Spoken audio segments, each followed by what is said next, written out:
May nilinaw si Britney Spears matapos mag-viral ang pagsayaw niya habang may hawak ng mga kutsilyo.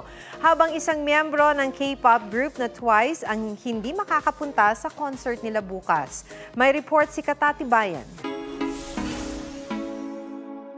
Hindi makakasama si Chaeyoung sa concert ng kanyang K-pop group na Twice sa Bulacan.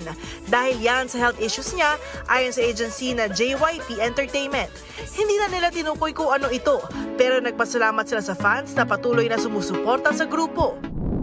Nag-worry ang fans si Britney Spears na makitang sumasayaw siyang may hawak namang kutsilyo sa isang video na ipinost niya sa Instagram. Ayon sa ilang media sites, nagsagawa ang mga otoridad ng wellness check sa American singer pagkatapos mag-viral ang video.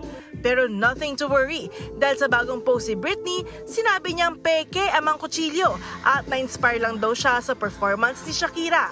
Katati Bayan nagbabalita para sa GMA Integrated News.